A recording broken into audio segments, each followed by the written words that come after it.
Um, Good morning and thank you. Thank you for Bettina and thank you for the invitation. It would be mainly, in fact, on the Green Deal and the relationship between the new CAP as presented by Tanya on the Green Deal. And I would like at the end, in fact, to highlight some trade-offs that we can find between the CAP and the Green Deal objective on, for example, the economic issue or the food security issue. And mainly I will try to highlight how the CAP and other policy can be used, in fact, to achieve the objective of the Green Deal, and how, in fact, research and innovation can support the management of the trade-off between the different dimensions of sustainability. And this was prepared with Jean-Christophe Bureau, also from INRAE and AgroParisTech. And the first is to show you, in fact, in only one slide, what is the Green Deal, and at least what is the agriculture and food in the Green Deal. As I suppose you all know, the main objective of the Green Deal is to achieve carbon neutrality by 2050 and to develop, in fact, in the EU, a low carbon and sustainable growth. And for that, the Green Deal and within the Green Deal, the European Commission is proposing, in fact, a large number, in fact, of strategy, including, in fact, some strategies that are more relevant for the agricultural and food sector. That is the climate law on plan, of course, the farm to fork strategy, and also the EU biodiversity strategy for 2030. Within this strategy, in fact, the Commission sets quantitative targets for the agricultural sector. And the first point I would like to mention that there is no, in fact, targets or quantitative target, in fact, for the food sector, except that there is a reduction in food waste and loss by 50% in 2030. But the main difference is that there is quantitative target, in fact, for the agricultural sector, but not for the food sector. And these targets are summarized on the second slide. And this is very ambitious, in fact, targets. The first one being to reduce, in fact, by 50% the use of chemical pesticide. The second is to increase, in fact, the share of land under organic farming to achieve 25% in 2030. There is also an objective of reducing, in fact, sale of antimicrobials by 50%, again, at 2030, to reduce, in fact, nutrient losses by also at least 50%. And from that, we are waiting, in fact, the reduction in use by at least 20%. In the EU biodiversity strategy, there is also the objective of bringing at least 10% of agricultural area under high diversity landscape feature. And there is also an objective related, in fact, to new information and technological developments. And the point we can highlight here is that given these very ambitious targets, the point to note is that the EU agricultural sector is not on the right track to meet, in fact, all or many, in fact, of these targets. And this is shown on this slide, for example, by taking the example of greenhouse gas emission in the EU, in the agricultural sector. And on the left part, in fact, of the graph, you have the evolution of greenhouse gas emission in the EU agricultural sector. And at the end, in fact, of the graph, you have the targets, and you have two trends, a short one trend calculated, in fact, for over the period 2013-2018, and a longer trend calculated, in fact, on the last 2 decades. And you see for greenhouse gas emission that, in fact, if we have a continuation of both trends, we will not achieve, in fact, the objective of the Green Deal regarding, in fact, the reduction in greenhouse gas emission. You have the same for pesticide, for example, and you see that there is a large gap between the trend and the objective of a reduction of 50% in pesticide use. And in this, with, of course, this is on the right side of the slide, with a lot of differences in member states. And this way, a first point is how, in fact, we have to decline or to apply, in fact, in each member state, the EU objective of reducing the sales or the use of pesticide, and how, in fact, we can or not take into account effort made by member states in the past year, in the context where these efforts were very different from one member state to another. In the same way, on this slide, you see for nitrogen that it's the same. You have a large gap between the trend and the objective. Perhaps the only case where, in fact, the continuation of past trend will lead, in fact, in a situation where the trend in 2030 will be below, in fact, the objective in the case of the use of antimicrobials. But the problem is to know if we are able, in fact, in the EU and in the different member states to achieve, in fact, the reduction objective given the past effort we had already in terms of reduction. And even in the case of organic farming, you see that, and you know that the trend is positive, but the trend is not sufficiently high to achieve, in fact, the target of obtaining a land share of 25% in 2030. This means that globally, in fact, we can retain that the EU agricultural sector is not on the right track to achieve the different Green Deal objective targets linking to the agricultural sector. Okay, here. Now, I would like to highlight that to achieve, in fact, the objective or the target of the Green Deal related to the agricultural sector, we need, in fact, to use simultaneously and in a consistent way different policies. Of course, the CAP, the Common Agricultural Policy, but also other policy. On this slide, you see that, in fact, the objective of the Green Deal related to the agricultural sector is to develop or to implement, in fact, more agroecological practices and to increase, in fact, the number of landscape features and to increase also the diversity of this landscape feature. From that, we are waiting, in fact, a reduction in chemical input use, also a reduction in greenhouse gas emission, at least per unit of land, per unit of product is not so sure. And we have also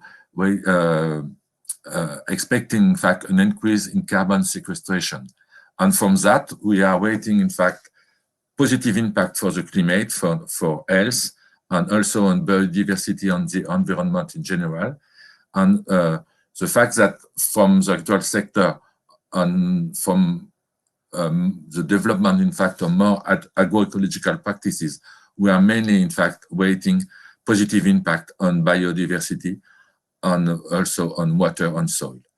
And from that, the main policies that we have to use, of course, is the Common Agricultural Policy.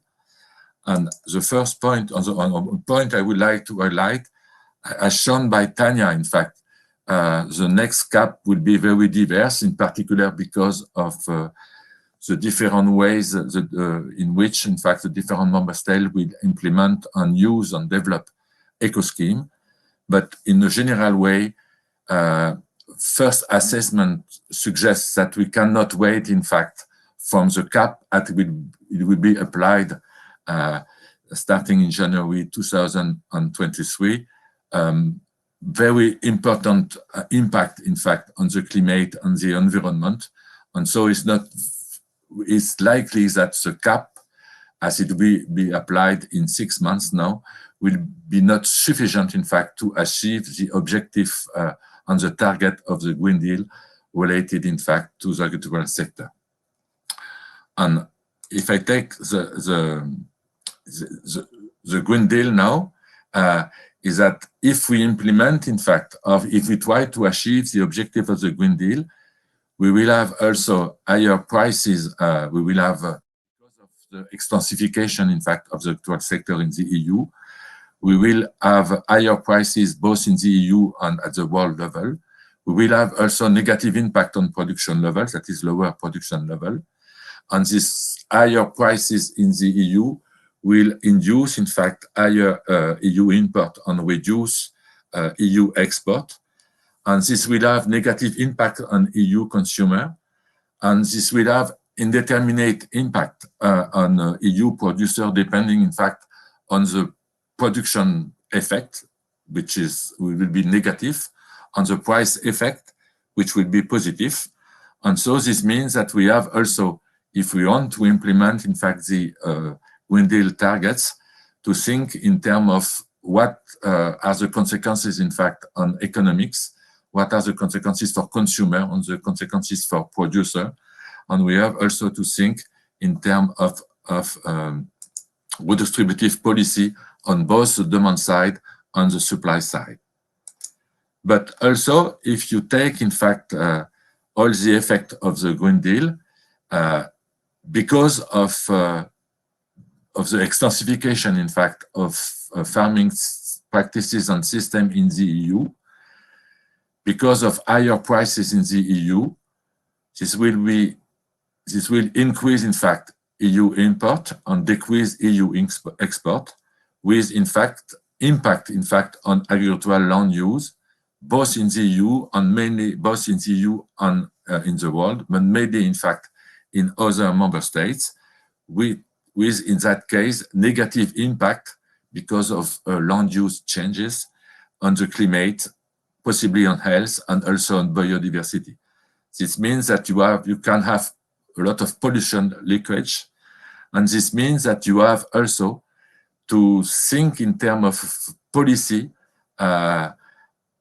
introducing, in fact, border adjustment mechanism, both in order, in fact, to limit pollution leakages and to ensure also similar production conditions in the EU and in non-EU countries.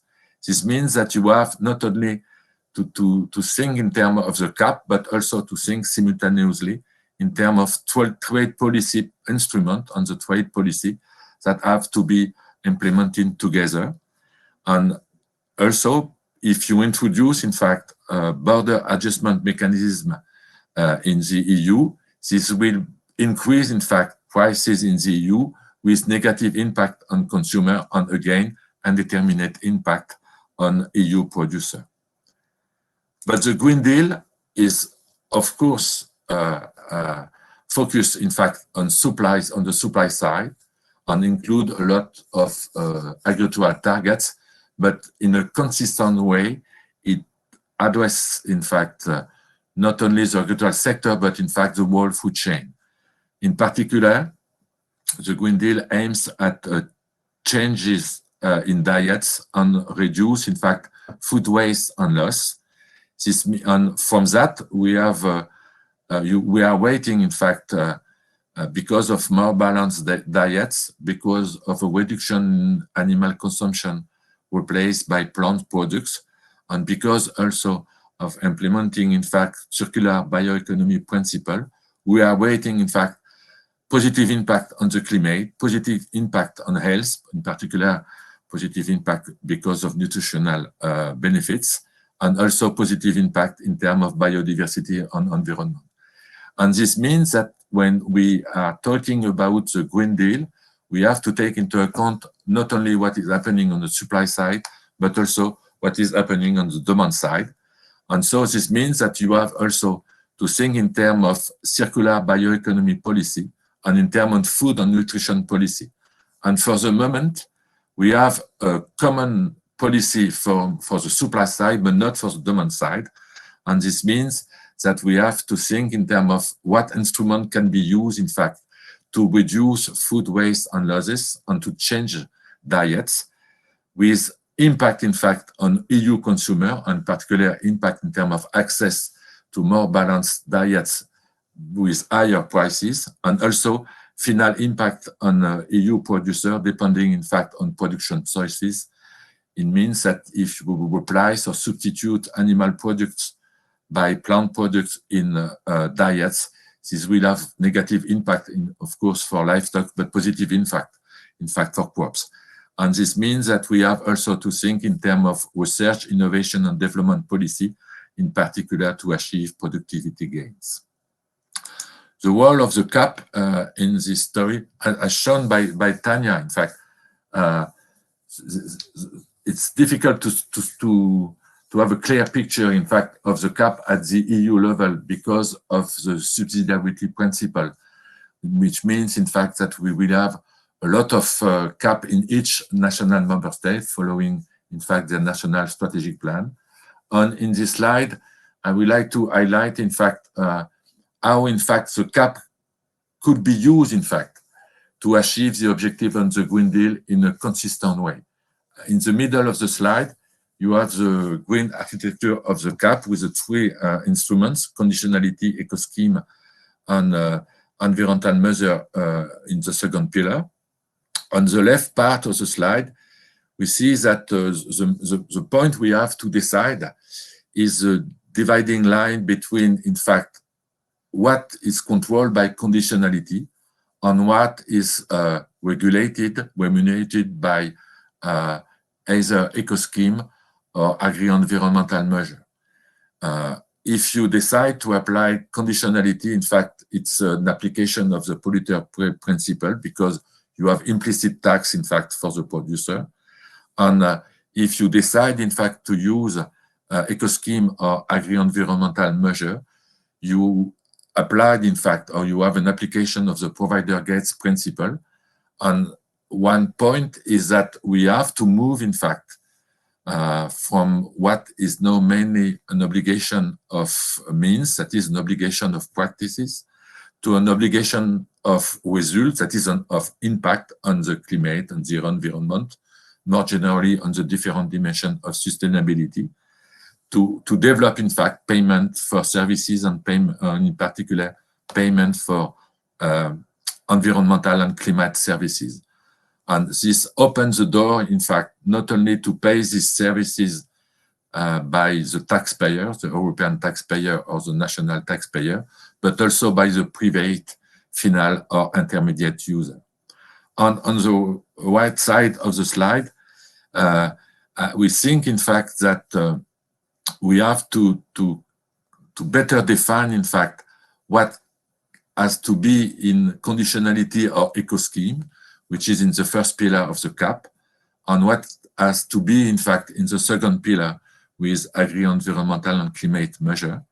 And a simple rule, in fact, derived from fiscal environmental federalism is to say that because in the first pillar, funds are by the European budget, eco-scheme on conditionality should focus, in fact, on global public goods, in particular climate change and biodiversity, plus animal welfare, and also include Green Deal targets, while agri-environmental and climate measures should focus, in fact, on local public goods because they are co-funded, in fact, by national and regional public authorities, and, for example, focusing on soil, water, and landscape. And to conclude, I would like to highlight two main trade-offs if we decide, in fact, to apply the Green Deal in an ambition, as reflecting, in fact, the ambition of the Green Deal. The first trade-off is between climate and the environment on one part, and economy, in particular farm income, on the other side. If you applied, in fact, the Green Deal, there is some farmer will lose, in fact, income, in particular livestock farmer, for example. And so we think that we have to find a way, in fact, to overcome this problem. It's not a reason to apply a cap of the status quo, but we have to find a way, in fact, to address, in fact, the trade-off. And many points, many factors can be used, in fact, to address this trade-off. The first is to have a progressive transition, but in the same time, we have to think on the fact that the climate, there is an urgency, in fact, to address the climate and the environmental challenges. The second point is that we have to use all progress on productivity levels, including, of course, agroecology, for example, but we have also to think in terms of breeding and selection, in terms of precision farming. The point important to note is that we have to impact, in fact, all this level of productivity gain on all sustainability dimension. We have also to introduce more what we call horizontal within territories and vertical solidarities. That means, for example, that we have to constrain, in fact, both downstream and upstream sector to propose solution per farmer, or to pay, for example, a part of the tax if farmer are taxes because of environmental constraint. We have, as I said before, to develop, in fact, payment for services, in particular, payment for climate and the environment, funded by both the taxpayer and the final user. And for that, you have to shift from an obligation of means to an obligation of results. This means that we have to document, in fact, impact of practices. We have to develop indicator, and we have also to develop model allowing us to analyze, in fact, how, in fact, the policy can affect, in fact, the environment and the climate, and more generally, all sustainability dimension. And the final point for farmer, that we have to use, in fact, saving that can result by less pollution and increase health security in member states to compensate, in fact, farmer additional cost, and also, in fact, to use part of this saving to target the consumer, because we think that one perhaps problem with the Green Deal is to increase, in fact, food access inequality, and we have to think, for example, in terms of food stamps. And the second main trade-off I would like to highlight, given, in fact, the situation we all know today, is between climate and environment on one side and food security on the other. As you all know, this issue is now on the front because of the first of the COVID crisis, but essentially now because of the situation in Ukraine. And there is question, in fact, on the legitimacy of the Green Deal because of that. So for that, I would like to highlight 3 points. The first is that it's really important not to generalize, in fact, the rationality of the Green Deal, which is the rationality of extensification and land sharing, to all the world, and in particular to agriculture in the region of the world where priority needs are access to water, to fertilization, to crop protection. And so in this region, in Asia and mainly in Africa, we have to develop, in fact, sustainable intensification and to use, in fact, a land sharing, sparing approach. The second point I would like to highlight is the response to the world food crisis we know today. Is first by maintaining, in fact, open world market, and it's important not to have trade restriction, even if we can see in the newspaper that an increasing number of countries are now applying trade restriction. We have to provide financial resources, in fact, to food imported countries in Africa and Asia.